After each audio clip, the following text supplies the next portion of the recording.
Hello students, welcome to Only IAS. Only IAS में आप सभी का स्वागत है। देखो, आज लेक्चर हमारा 46 है, जिसमें हम पॉलिटी का कुछ मसाला डिस्कस करेंगे और डे भी 46 है। आज का one of the easiest lecture है ना। Full factual. देखो क्या है, क्या दिया था काम आपको पढ़ने के लिए। Constitutional and non constitutional bodies और कुछ मिसलिनियस टॉपिक जैसे ट्रिब्यूनल्स कब क्या बने थे, special provisions related to certain classes, elections, political parties, तो लास्ट वाले चैप्टर्स थे ना वो सब, और रिपोर्ट और इंडाइसिस। तो क्या करेंगे, ज़्यादा कुछ है नहीं इस लेक्चर में। क्या करेंगे, कुछ एक रिपोर्ट्स बता दूंगा मैं आपको, वो करना है। और प्रीवियस ईयर के क्वेश्चंस का एक आइडिया ले लेते हैं कि कैसा पूछते हैं यूपीएससी। ये भी टॉपिक उसी तरह से है जैसे बुद्धिज्म जैनिज्म से एक क्वेश्चन पक्का ना, उसी तरह से रिपोर्ट से क्वेश्चन एक पक्का। तो एक रिपोर्टधारी भी यूपीएससी के पैनल में बैठा रहता है कि सर ऐसा है, एक हमसे भी क्वेश्चन ले लो। क्या पूछता है, वर्ल्ड बैंक की रिपोर्ट्स हैं उनको देख लो। ईज ऑफ डूइंग बिजनेस, अच्छा ईज नहीं लिखा क्या यहाँ पे, global economic prospects, global financial development report, international डेब्ट statistics, world development report, world development indicators, poverty and shared prosperity. ये तो वर्ल्ड बैंक की रिपोर्ट्स हैं। तो देखो, वर्ल्ड बैंक का जिस तरह का काम है उसी तरह से इसकी रिपोर्ट्स हैं। वर्ल्ड बैंक का काम आपको पता होना चाहिए। आईएमएफ की रिपोर्ट्स, वर्ल्ड इकोनॉमिक आउटलुक और ग्लोबल फाइनेंशियल स्टेबिलिटी रिपोर्ट, बहुत बढ़िया। और एक वर्ल्ड इकोनॉमिक फोरम, इसकी बार बार में पूछते हैं क्या, global competitiveness report, global enabling trade report, global gender gap index, human capital index और इंक्लूसिव डेवलपमेंट इंडेक्स, बहुत बढ़िया। ठीक, ये सब पूछते हैं। स्टार्ट कर देते हैं। हमारे ढोलू राम जी तैयार हैं अभ्यास करने के लिए और करवाने के लिए। आज ढोलू राम जी का आखिरी दिन है। अभ्यास की निरंतरता ही सफलता की पूंजी है। देख लेते हैं पहला क्वेश्चन क्या था, constitutional non constitutional bodies the chairman of public sector bank are selected by, current affairs का मामला था। बैंक बोर्ड ब्यूरो बनाया था ना बैंक्स को रिवाइव करने के लिए, मिशन इंद्रधनुष। तो ऑप्शन ए हो गया आंसर, 2019 में पूछा था। तो इस तरह के डायरेक्ट फैक्चुअल क्वेश्चंस हैं। देखो, डायरेक्ट फैक्चुअल क्वेश्चन जो करंट अफेयर्स में दिए रहेंगे वो भी बहुत पूछती है यूपीएससी। ये गलत नहीं होनी चाहिए, सबके सही होते हैं। अगला, the global competitiveness report is published by, तो देखो यूएनसीटीडी तो नहीं होगा। कम्पिटिटिवनेस रिपोर्ट तो कौन करेगा, वर्ल्ड बैंक करेगा। ऑप्शन डी, वर्ल्ड बैंक नहीं, वर्ल्ड इकोनॉमिक फोरम करेगा। Option C. अब ये रटने वाला है, लेकिन रटने वाला है, इसको रट डालो। जुम्मा जुम्मा चार चार रिपोर्ट है इनकी। Global competitiveness report, world economic forum, इनका लगा लो रट्टा। ठीक, आगे देख लेते हैं। Momentum for change climate neutral now, ये इनिशिएटिव है। तो इस टाइप के भी क्वेश्चन पूछते हैं, रिपोर्ट इनिशिएटिव। तो क्लाइमेट न्यूट्रल का कौन चालू करेगा, आईपीसीसी जो है ना, वो कोई इनिशिएटिव नहीं चालू करता, ये अपनी रिपोर्ट निकालता है। तो ये नहीं होगा। यूएनईपी का काम हमें पता होना चाहिए, तो वो भी नहीं करेगा। वर्ल्ड मेट्रोलॉजिकल भी नहीं। यूएनएफसीसी का सेक्रेटरीट, ऑप्शन सी। देखो, ये जितने भी इंस्टीट्यूट्स पढ़े हैं ना, जितने भी ऑर्गेनाइजेशन पढ़े हैं एनवायरमेंट के, इंटरनेशनल रिलेशन के अंदर, इंटरनेशनल बॉडीज, उनका मैंडेट हमें पता होना चाहिए। तो ओनली आईएएस का जो प्रीलिम्स वाला जो कोर्स था, जो वेबसाइट पे है, उस पे हमने बिल्कुल इसको प्रॉपरली करवा दिया था, है ना। तो इसको बेहतरीन तरीके से रखना चाहिए। आगे आते हैं। नेक्स्ट नेक्स्ट क्या बोलता है, ग्लोबल जेंडर गैप इंडेक्स 2017 में पूछा था, तो चिरकुट सवाल था ना।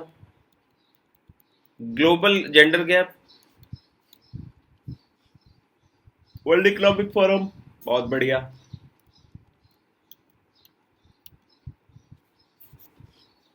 World economic forum, option A. चिरकुट सवाल, अच्छा सवाल, डायरेक्ट सवाल, मजेदार सवाल।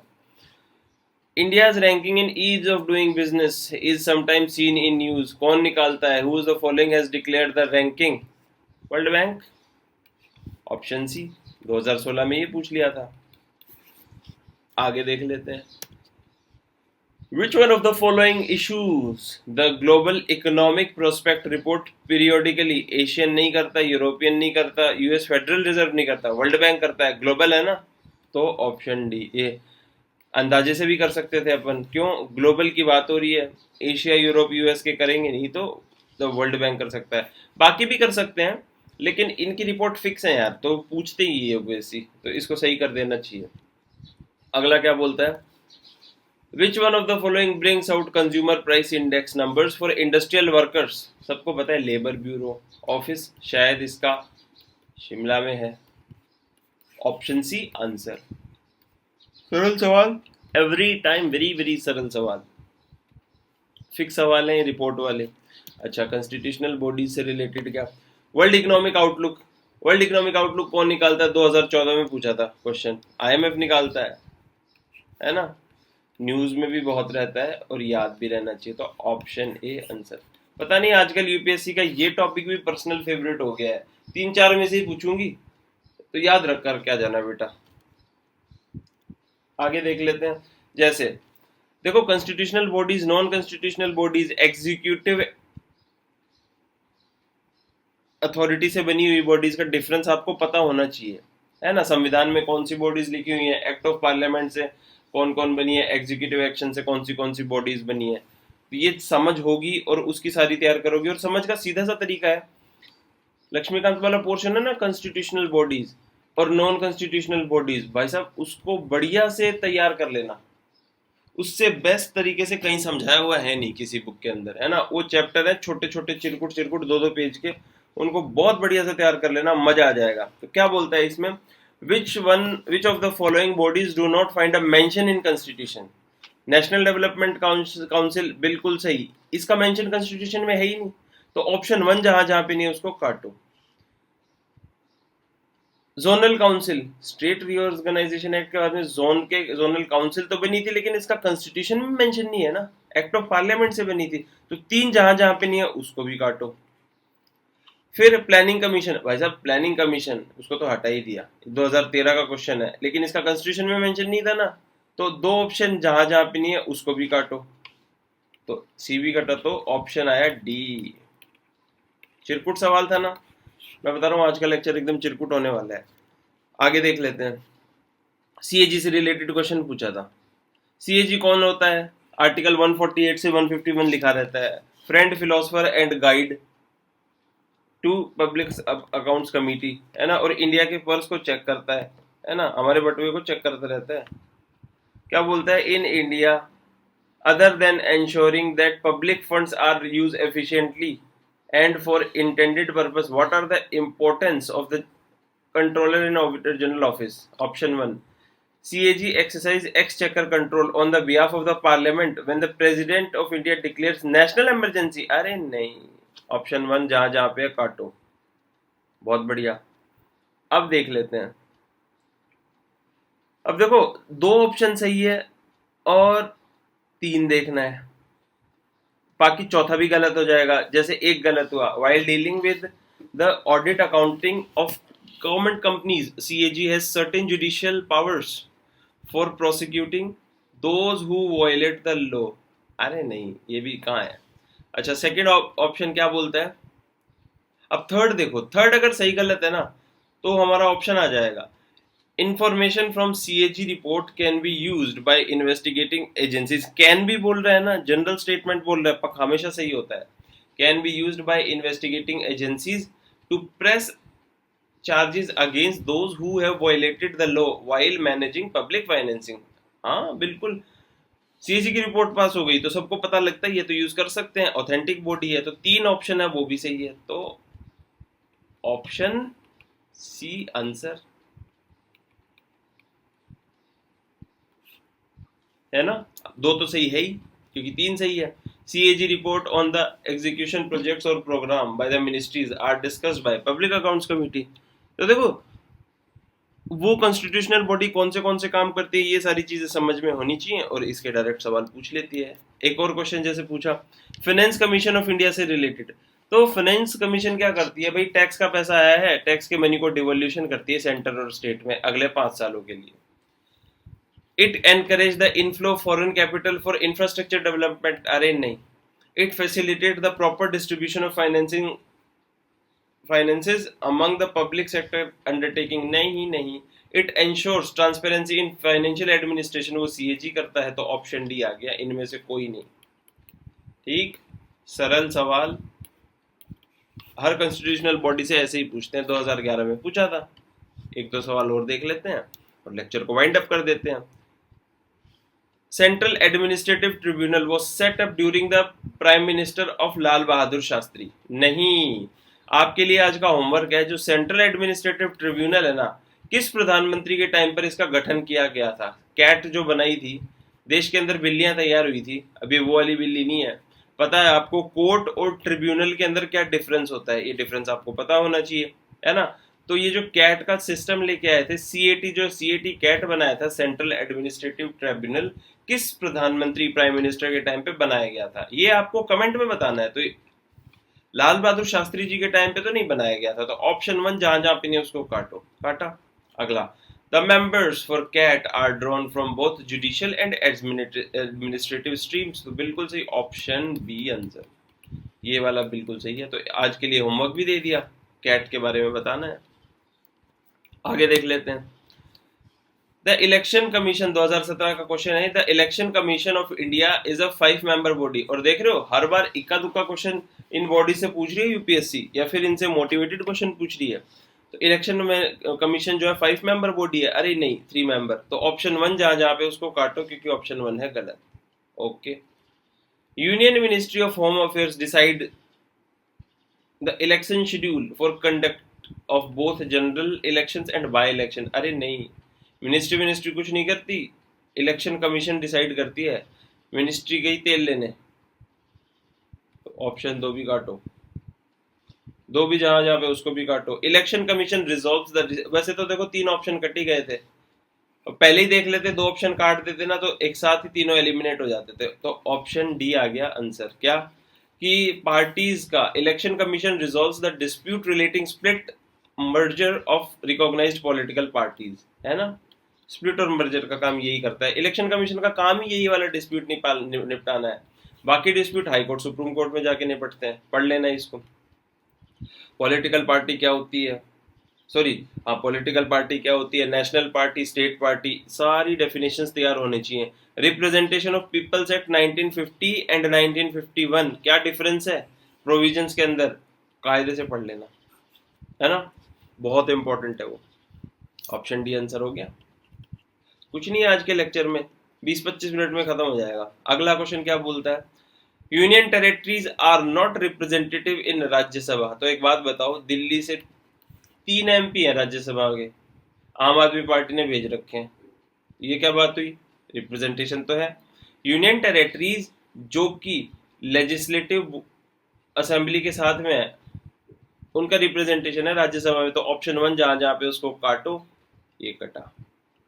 अब 3 और देख लेते हैं। According to the constitution of India, the parliament of India consist of Lok Sabha and Rajya Sabha only. तो भाई साहब प्रेसिडेंट कहाँ जाएंगे हैं।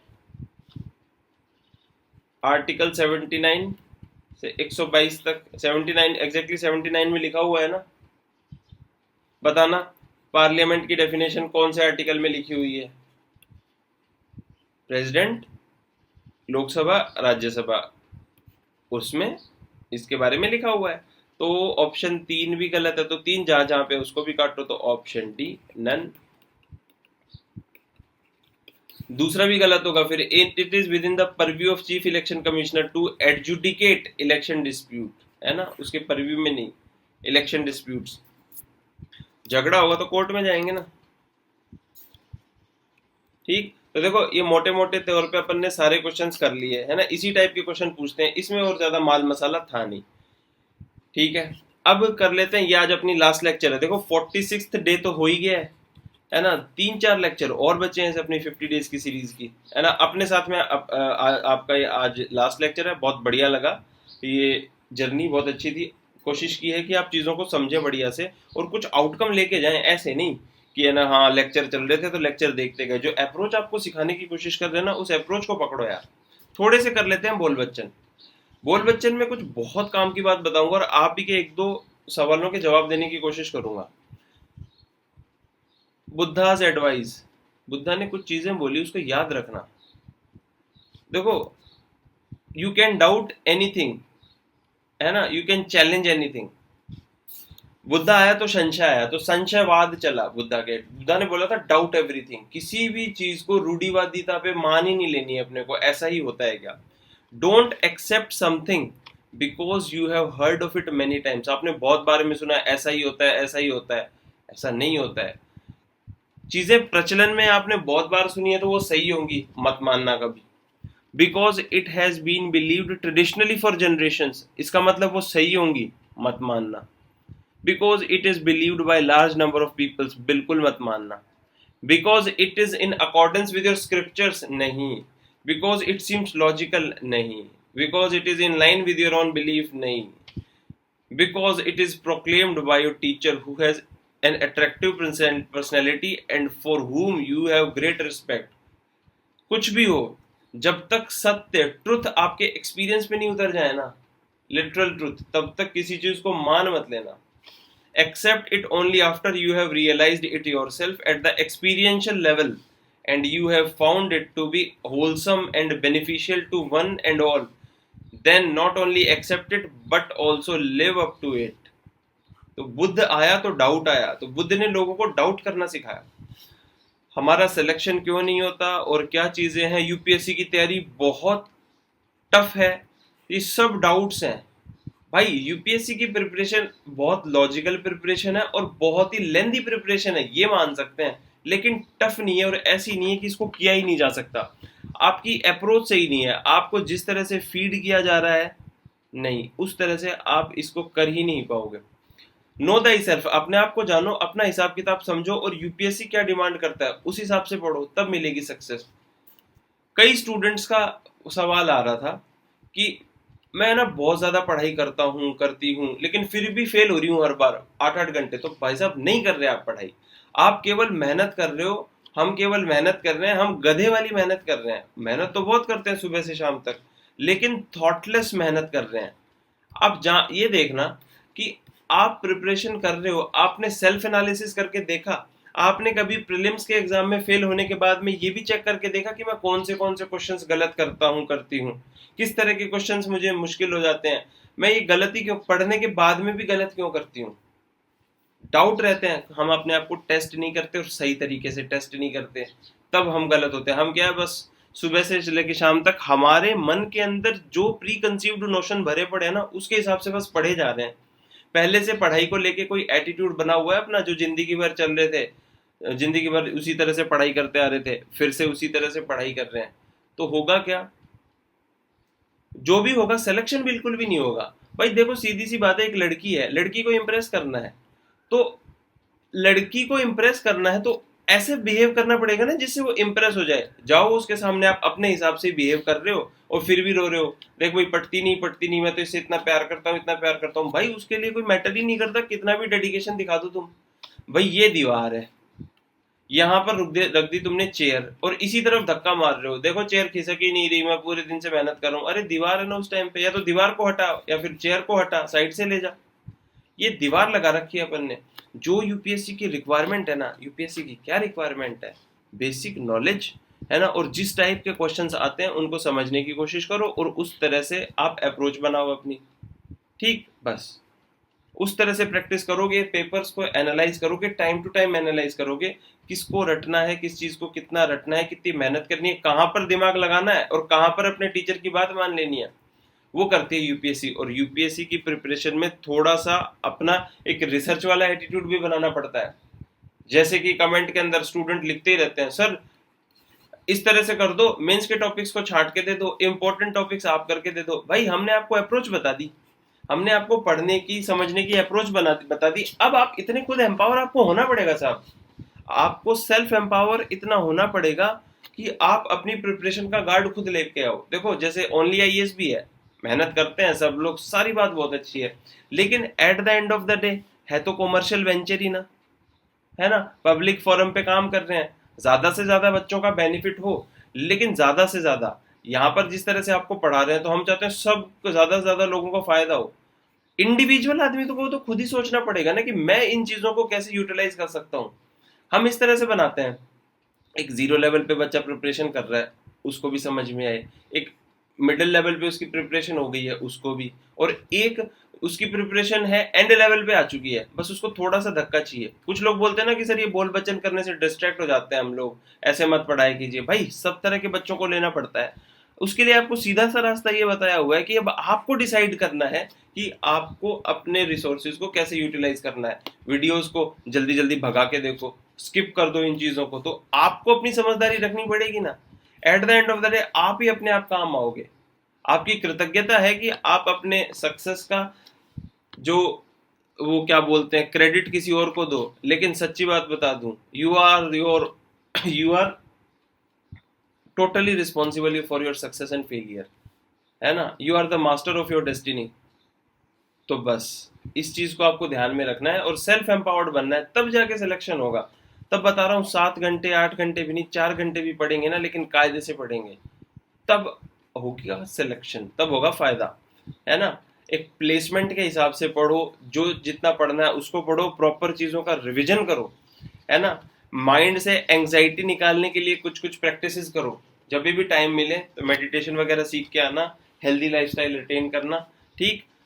फिर पढ़ाई करोगे ना, अपनी कमियों को देखते रहोगे टाइम टू टाइम, और उनमें ये भी वॉच आउट करना है कि उनमें सुधार आ रहा है कि नहीं आ रहा है, तो स्टेप बाय स्टेप सिलेक्शन भी मिलेगा, है।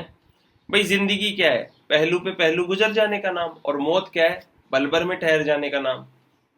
जीने का नाम जिंदगी है, प्रेजेंट मोमेंट में रह के जीना है ना। न भूतो न भविष्यति, स्वामी विवेकानंद ने बोला था ना, ना भूत के बारे में सोचना है वरना वो अभिभूत हो जाएगा, सर पे चढ़ जाएगा। मेरे साथ ऐसा हुआ था पास्ट में। और ना भविष्यति, जो आएगा वो आएगा, उसके बारे में क्या पता। किसने सोचा था कोविड-19 के टाइम पर दुनिया से लॉक हो जाएगी, सपने ले रखे थे। मैंने तो पिट्ठू बैग तैयार कर लिया था, हिमाचल घूम के आऊंगा पहाड़ों के अंदर 20 दिन। नहीं सोच नहीं रखा था सब लोगों ने कुछ भी। तो बस भविष्य में क्या होने वाला है उसके बारे में भी कुछ नहीं सोचना है, आज के प्रेजेंट मोमेंट को एंजॉय करना और मेहनत करनी है, बस इतने में कल्याणकारी कार्यक्रम अपना होगा। तो आपके साथ में इस 50 डेज सीरीज में अपना इतना ही साथ था। 7 डेज में नेक्स्ट टीचर आएंगे, वो आपको हिस्ट्री पढ़ाएंगे, आर्ट एंड कल्चर पढ़ाएंगे, ठीक है। आर्ट एंड कल्चर पढ़ाएंगे तो आप क्या तैयार रखोगे, Indus valley civilisation, Buddhist architecture, है ना, visual art and performing art जिसमें म्यूजिक वगैरह ये सब चीजें, स्कल्पचर, पेंटिंग, इन सबको तैयार करना है। एक मॉडर्न आर्ट बहुत इंपॉर्टेंट है, स्कूल ऑफ आर्किटेक्चर देख लेना, गांधारा, मथुरा गुप्ता आर्ट, ये सारी significant features associated with each school of painting ये देख लेनी है, और करंट अफेयर्स का कर लेना है आपको रिवीजन, ठीक। इतना काम आपको करना है, बहुत बढ़िया से तैयारी कर लेनी है। इतना काम करके संपूर्ण रूपेण कल्याण होना चाहिए अपना। तो कोई टेंशन लेने वाली बात है नहीं। क्यों टेंशन लेने वाली बात इसलिए नहीं है कि हम ओनली आईएएस पे पढ़ रहे हैं, and only IAS, nothing else, and I am going to make it for sure, anyway any how. तो खुश रहो, पढ़ते रहो, मेहनत करते रहो, मौज लो जिंदगी की। Happy time, good luck, enjoy, take care, bye bye।